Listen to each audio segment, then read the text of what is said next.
welcome to another episode of ASMR Cryptids, Conspiracy, and Chaos. I'm Bishop. If you enjoy this video, please like and subscribe for more content. In this episode, we will talk about the Mokele-mbembe. And the phonetics, it is Mo, Kel, E, M, Bembe. No, altogether, Mokele-mbembe, which means one who stops the flow of rivers. Rainbow. I will put my sources down below if you are also a internet rabbit hole diver. The Mokele-mbembe is essentially the Congo's version of the Loch Ness Monster. Descriptions of this creature vary from source to source. Some say it has the body of an elephant with a long neck and a tail like an alligator. Sounds like your typical sauropods that you would normally see in natural history museums. Other descriptions describe it having body parts of hippos or rhinos.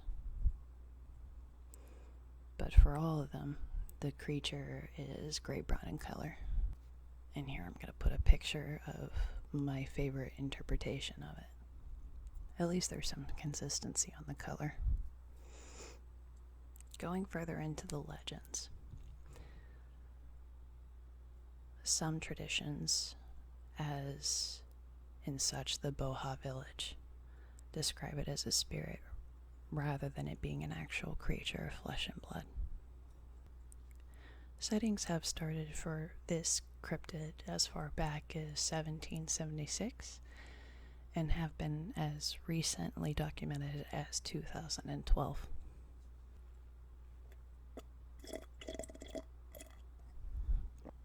Numerous expeditions have been initiated in search of the Mokele-mbembe, and some of them have come back successful, citing an unidentifiable dinosaur-like monster. And with like any other expedition, you have some people that are going on these expeditions in an attempt to hunt the creature. There is a beautiful and never before seen rare creature, quick Bernard. Grab the net. I will have it shot and stuffed and hung on my wall before my wife's next dinner party. Must keep up with Sir Humphrey. When doing Google searches for this cryptid, one of the more amusing finds that I stumbled upon was a Mokele-mbembe for hire. Could you only imagine how that would have gone? And, Mr. Mbembe, you feel that you're a good fit for this job because... Well, I've never done tech work before. But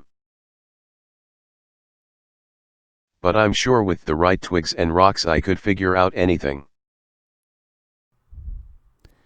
I mentioned Lake Delay, but the Mokele-mbembe has also been spotted in the Ligula swamp as well. According to the Pygmies, the Mokele-mbembe is an extremely territorial creature and will attack and kill humans on sight. As it turns out, they have ill intentions of hippos too. Coincidentally, the areas of Lake Delay and Ligula swamp are hippo-free.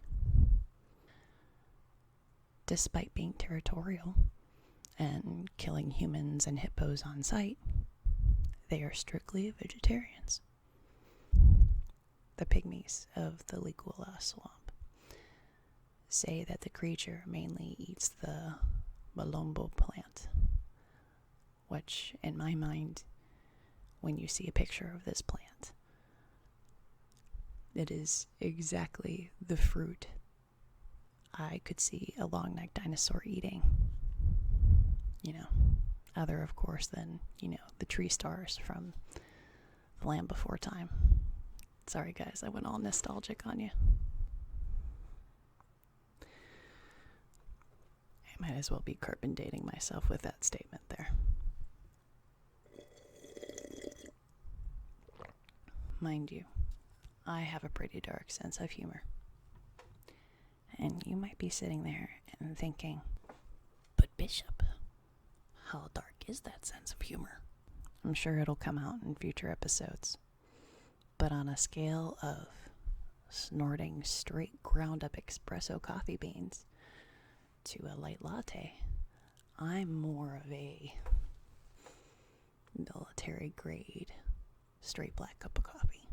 But looping back in as an expression of that, one of the sightings talks about how the indigenous people of Lake Tele built a wooden barricade to keep the unruly creature out, and the Mokele-mbembe broke through the wooden barricade spikes, and the villagers managed to kill the unruly beast.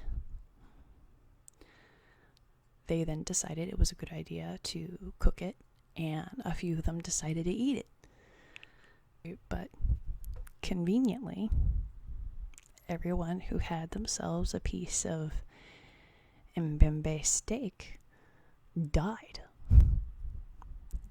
Can't have any witnesses if everyone's dead. If you decide to jump down the rabbit hole on this cryptid, you'll find a lot of work by cryptozoologist Roy Mackal. One of his documented expeditions to the Ligula swamp, he talks about being out in the swamp waters with the pygmies. They're all in their dugout canoes, and they hear a very large plop in the water up ahead of beyond the trees where they can't really see, and the pygmies start, and that sound can only really be made by a large animal. But as I mentioned, there aren't any hippos in the area, so all the pygmies are screaming, Mokele-mbembe, Mokele-mbembe.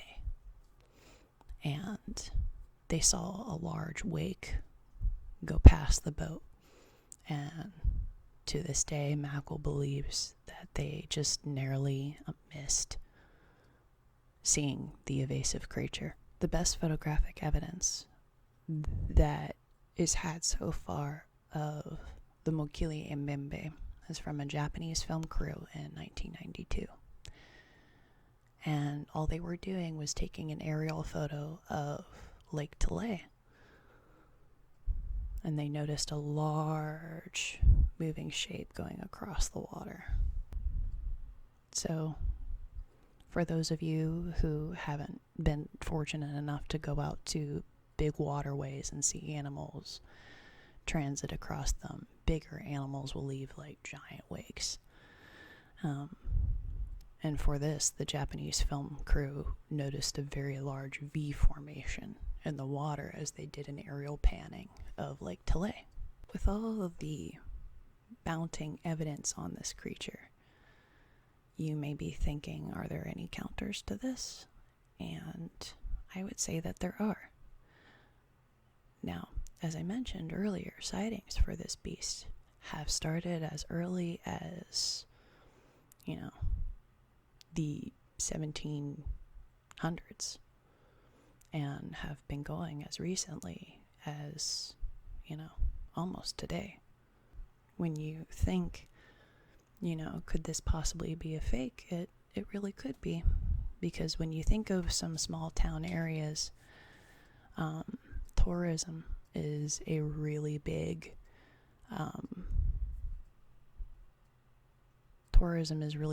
for economical growth, as well as bringing in money and revenue to the area. So when you have centuries of villagers who end up being guides, or they translate for the interpreters that come in and see, or they have to do like different things for the expeditionary scientists that are coming through, I'm pretty sure anybody who works like those jobs in order to give their children a better life would teach their children how to translate and how to guide. and how to work with the scientists that are coming to search for the Mokele-mbembe. Now, it could be that the people of the Congo are completely valid with their explanations and that they are seeing a beast, because we've seen even in recent times where you have scientists that are really full of themselves, and they'll go to the jungle areas and they'll get infected with some kind of illness or infection, and they have to rely on the natives to cure them with local herbs and plants and everything. So maybe they are actually seeing what they should be.